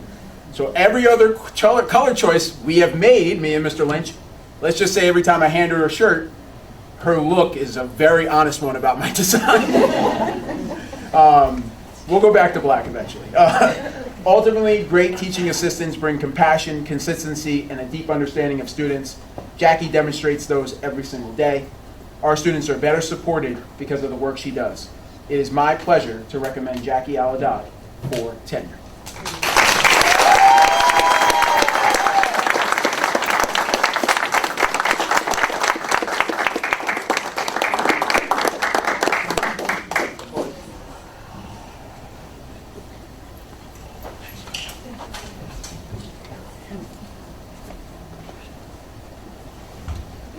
So good evening again, and I feel very proud and honored to be speaking about John Cerubi and his tenure. Now I know everybody in here is special getting tenure, but not everybody gets tenure in their classroom, like Mr. Cerruti is tonight. So if you want, and as the board meets here every week, every month, every 2 weeks, they kind of know John's classroom because you're in it. So if you want to see some of John's personality and who he is, you can just look around anytime, and you're going to see that. Interestingly, John also was interviewed by Dr. Fanuelli in a library as well. That was at the high school library the day of the high school graduation 4 years ago in the morning before the graduation. So he began and ended in the library. And librarians are like really vital, important people in a school. They cover literacy, they cover literature, they cover writing, they do mixed media. Certainly with Portrait of a Graduate coming down the road, I can see the librarian's role growing even more with that. They evaluate digital sources, they cover cultural competencies, they go over inclusiveness, they curate the library collection, which to be honest with you, before John became a librarian, I didn't really get into that much, but seeing the work John does and the work he puts into what books stay, what books go, all of those things are really important, and John he's done an amazing job. He came with a lot of experience, like kind of lots of experience in all different places, museums, elementary schools, and I think he might not have said this, but he was looking for a home. And 4 years later, I think, it's clear that John has found a home. When I think about John and his personality, he's very gentle, he's very thoughtful, he's very measured in what he says and how he says it. He is a planner, he plans things out. So if he wants to discuss anything that we have to discuss, I'm going to first get a document outlining what those things are that we're going to discuss. And he's just so exacting. And he's at the same time, he's welcoming to the library. He's very open, but he holds students accountable. He holds staff accountable. He holds me accountable. But the person he holds most accountable is himself. So John is very accountable to himself, and he wants to do a good job, and he knows what he needs to do that. There's the library piece, which you're looking at, which he's involved with, and everybody can knows what that's like. But the other piece that a lot of people don't know sometimes, that librarians are teachers, and they're educators. And John has been, and that's been something that it's been a great tradition here at Todd. And John, this is the third librarian since I've been here, and John he's picked up the mantle, and he's made such growth as a teacher, because librarians don't teach every day. It's not like they're teaching 5 periods a day. So and watching him grow over the last 4 years, because if you don't know this yet, teaching middle school students isn't always easy.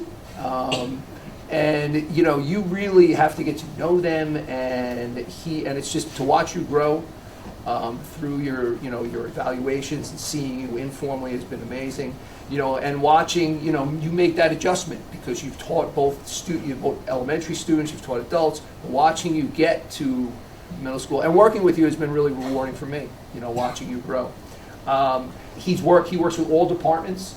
Basically, I've seen science teachers in here, social studies, English. They come here. He also goes to the classrooms, and they work together on all kinds of different lessons. And he just does a wonderful job. The library is also it's like a hub and a meeting place. So this is a place that students come to. Students need to come here. Students, and they're not coming necessarily just to read books. They're coming because they feel safe, because they feel accepted, because they feel wanted, because they feel strange. And they're wondering if anybody else feels strange today. Whatever it is, they feel whatever they feel. Whatever's going on with them. And library is like an important place for like a big part of our school. And it's also where we go during lunch. Lunches are here. Lunch periods, they come here, and John has done a really nice job, especially with all the snow, because getting some of the students out of the cafeteria was really helpful. But he's just done a great job. Miss Needham was here. Is Miss Needham still there?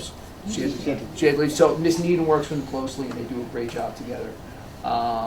He's also involved with clubs. He does the library club, Pokemon, Dungeons and Dragons. He helps out with Homework Helper.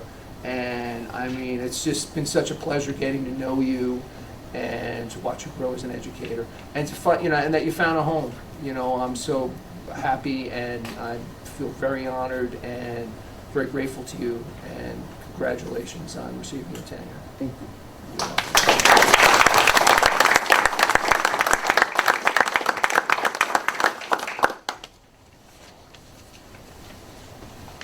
All right, bring it home.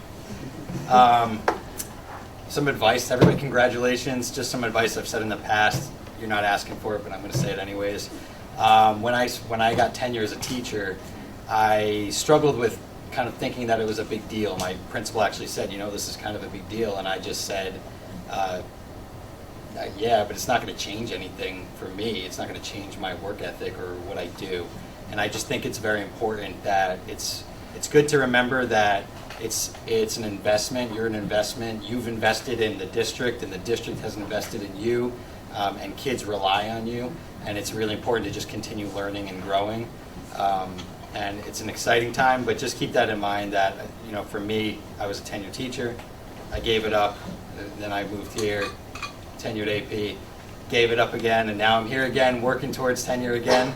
But just always continue to grow and learn and stay open-minded and just feel really good about what we've invested in you and the trust that we've put in everybody here. There's just my words that you didn't ask for, but I get to talk about what I would call two real ones. I'm putting the stamp on this, two real ones right here. I'm very happy to be here to talk about Miss Gateson and Miss Pate. I say that because high school is business. It's come in, do the work, and both of you came in. I was fortunate to be here from the start of your career, and still learning my way during that time, and just seeing people that can come in and adapt to the environment and hit the ground running and be flexible and be open-minded and a team player to all. And I describe that person as a real one in my mind, and I appreciate that from both of you. So congratulations. So I'll start with Miss Gateson, Priscilla Gateson, one of our wonderful math teachers. Some of these words here were created by your department and myself, so this is your department throwing you some love too. It's an honor to stand here today to recognize Miss Gateson as she receives her tenure. Priscilla is the kind of educator who truly lights up every room she enters. And her impact on the math department and the wider Spack-and-Kill community has been nothing short of transformative. Priscilla has proven herself to be a versatile instructor and a future leader within our department, without a doubt. We have determined that she has some of the most exceptional math skills in the department. We're going to put that stamp too. So she's going to take over some of our higher level courses when that time comes. Whether she's navigating different levels of math or stepping into the role of an amazing co-teacher, she handles every challenge with a down-to-earth attitude and a high-energy, positive spirit. Her classroom is more than just a place where formulas are taught. She has created an engaging, welcoming environment where math becomes fun and accessible for everybody. An integral part of our initial AVID instruction endeavor, Priscilla has remained a pillar of support for our site-based team and her peers. Priscilla was one of our initial teachers that went on the training, continues to do that, taught our first AVID elective, and then with our schedules, we made some shifts, and she has still been there to support our site-based team and is somebody that everybody goes to for some of our building level AVID resources. Her willingness to try new things, her intelligence inspires everybody around her to push boundaries in their own teaching. What truly sets Priscilla apart, however, is her heart. She develops deep, positive relationships with both staff and students, making it clear to everyone she encounters that she truly cares about their well-being. Her energy is contagious, and her vibrant spirit brings a sense of joy to everybody in our school. Priscilla, we feel, as the department says too, we feel incredibly lucky to work alongside you. Your transition to tenure is a celebration of your intelligence, your positivity, and the dedication you bring to Spackenkill High School every day. Congratulations. Thank you.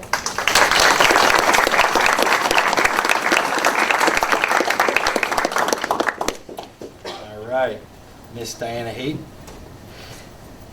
It's my distinct pleasure to again, this is from your department too. We work together and collaborate with the teaching assistants and the teachers that you work with this year. As you receive tenure, this hard-earned milestone, since joining our community, Diana has established herself not just as a reliable colleague, but as an essential thread in the fabric of our daily operations.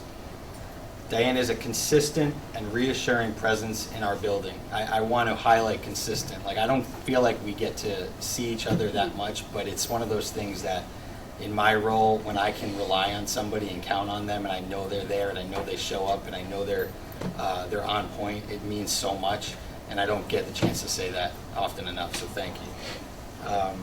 Whether you're tackling brand new material or navigating the complexities of a challenging school day, you approach every task with an admirable eagerness to learn and a steady professional hand. And with teaching assistants specifically, we rely on you to learn that material so that you oftentimes can reteach it. And that's a hard thing to do because you're in multiple subjects and you have a lot of periods and you're bouncing around from, I'll mention Spanish to English and all different other subjects. And it's a challenge, and I think it goes unnoticed a lot, and you do it wonderfully and professionally. You treat every individual, staff, and student alike with unwavering respect and dignity, setting a standard for courtesy that resonates throughout our halls. Within the special education department, Diana has proven to be an invaluable asset. She possesses the rare ability to balance diligent student support with a lighthearted sense of humor that keeps the atmosphere light and calm. Her colleagues frequently speak of her grounded nature in high-energy environments, her collaborative spirit as a team player who anticipates the needs of others, and her deep emotional intelligence. Above all, she is known for being kind, considerate, and an exceptionally good listener. Your impact extends across disciplines, reaching into the world language department, where Mr. Boozy feels like you truly shine. In the Spanish classroom, you frequently go above and beyond your prescribed duties. Your dedication is matched by your impressive linguistic skills, as Ms. Pino-Kelsey and Ms. Nilde can also agree. Your tenure is a well-deserved recognition of your hard work, your professionalism, and your heart. We are truly fortunate to have you on our team, and we look forward to many years of excellence you will continue to bring to our school. And for me personally, thank you. I don't get the chance to say it enough, and I have to take advantage of it right now. Thank you. Thank you. Congratulations. Thank you.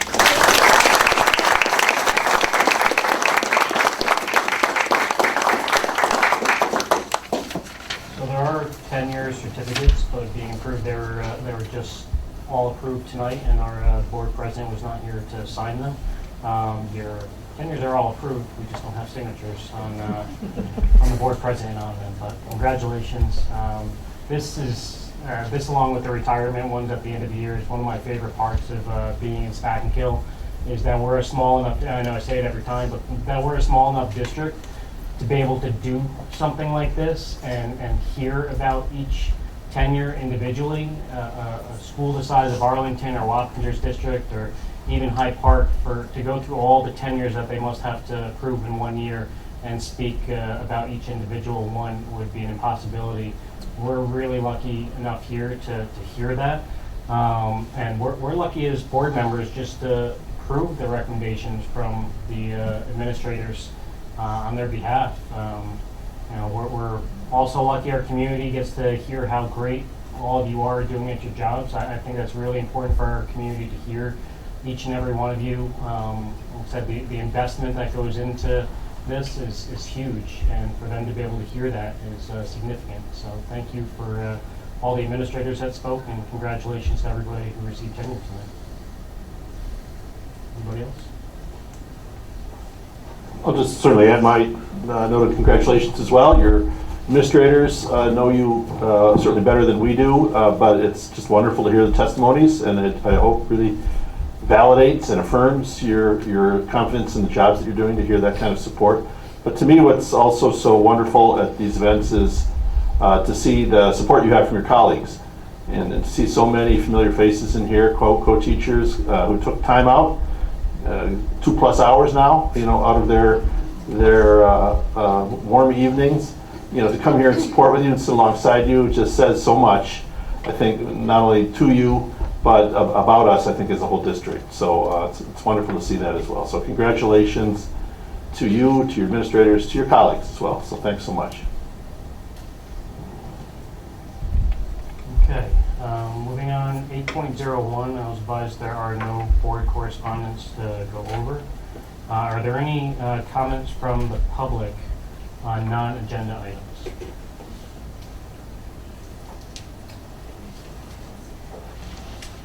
No, okay. Any comments from the board tonight? I just have, one comment that I'll keep kind of quick. I attended the Dutchess County School Board Association monthly meeting last Thursday, and had an interesting discussion about cybersecurity issues. A presentation from the Dutchess Boise's Director of Technology, Mark Stein. Lots of useful information there that I'm happy to elaborate on, perhaps offline or in the future, as people are interested. But one thing I wanted to draw particular attention to is an issue that Kelly Lappin, the organizer, the chair really of the DSCBA, brought up toward the end.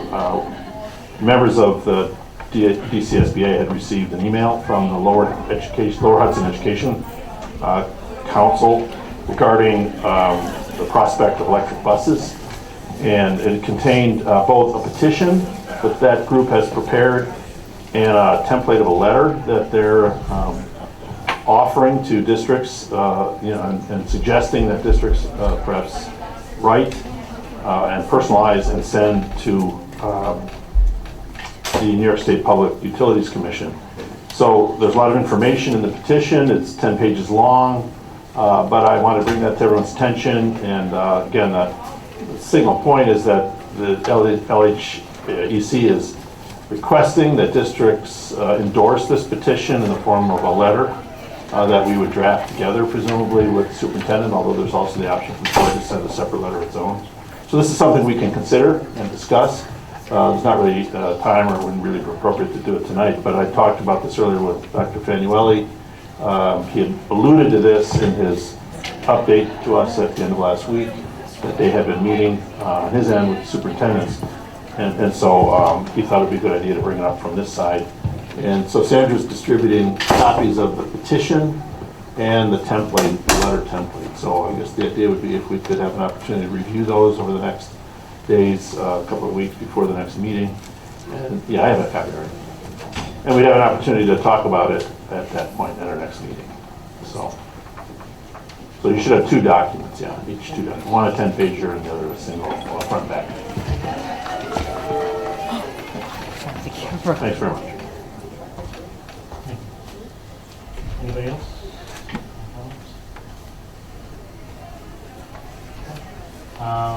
Thank you all for coming to tonight's meeting.